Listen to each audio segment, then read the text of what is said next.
Time இல்லைன்னா போய் வேறங்க காவல்துறையில கம்ப்ளைண்ட் கொடுப்பா. இங்க நின்று 10 நிமிஷத்துக்கு மேல இங்க நின்னா ரிமாண்ட் பண்ணி விட்டுருவேன்.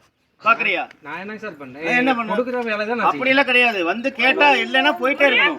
2 வாரம் என் மேக்ஸாக்கும் நான் கட்டி இருக்கேன். போட்டு கட்டி இருக்கிறோம். 2 வாரம் கட்டி இருக்கோம். போட்டு எவ்வளவு நின்று கட்டுறோம்.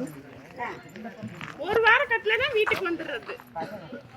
தம்பி அவ்வளோதான். 10 நிமிஷம் டைமு. கலெக்ஷனில் என்ன சொல்கிறாங்க, இவங்ககிட்ட இருக்கா இல்லையா, இருக்கு அப்படின்னா வாங்கிட்டு போகலாம். இல்லைன்னா நேராக உங்கள் நிறுவனத்தில் போய் சொல்லி பக்கத்தில் இருக்கிற போலீஸ் ஸ்டேஷனில் கம்ப்ளைண்ட் பண்ணி பணம் கட்டலீங்கன்னு சொல்லி கம்ப்ளைண்ட் கொடுங்க.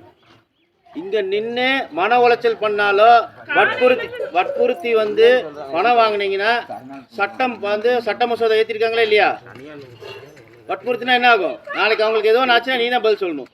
சரிங்க சார். இப்போ பேமெண்ட்டுக்கு பார்த்தீங்கன்னா இந்த டைம் சொல்கிறாங்க. மனநோயாளி மாதிரி பேசக்கூடாது. பணம் இல்லை. பணம் ஓகேங்க சார். சாயந்தரம் வந்தேன்னா சாயந்தரம் வாங்கி நிற்கக்கூடாதுன்றீங்க. நிற்கக்கூடாது இல்லைப்பா. பணம் இருக்கான்னு கேளுமா. இங்கே வாமா. எப்போ பணம் தருவீங்க உங்களுக்கு? அடுத்த வாரமா? அடுத்த வாரம் தருவாங்க. கிளம்பலாம் நீங்கள். சரி, அவ்வளோதான், கிளம்பலாம். இன்னொரு வாட்டி இன்னொரு ஆள் இன்னொரு எக்ஸிக்யூட்டிவ் வந்தாங்கன்னா வீடியோ எடுத்துருப்பா. வீடியோ எடுத்து செட்டிபாளையம் ஸ்டேஷனில் ஒரு 100 கடிச்சு விட்டுரு, இல்லைன்னா கம்ப்ளைண்ட் பண்ணி கொடுத்துரு. இந்த மாதிரி வற்புறுத்தி வசூல் பண்ணுறாங்க, சரிங்களா, சட்டவிரோதமாக நிற்கிறாங்கன்னு சொல்லி 10 நிமிஷத்துக்கு மேலே கலெக்ஷனில் இந்த ஊருக்குள்ளே எங்கே நின்னாலும் கண்டிப்பாக நடவடிக்கை எடுப்போம். அவர் தான் நைட்டு 10:30 மணிக்கு இருந்தாருங்க. இவர் தான். என்னப்பா வேலை உனக்கு? அவர் தான் இருந்தாருங்க. வீட்டில் வந்து உட்காரட்டா? உங்கள் வீடு எங்க? உங்கள் வீடு எங்க? பழனியில் வந்து வீட்டில் உட்காந்து ஒத்துப்பீங்களா?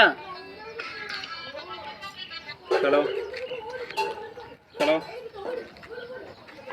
2 வாரம் கட்டி இருக்கறீங்க.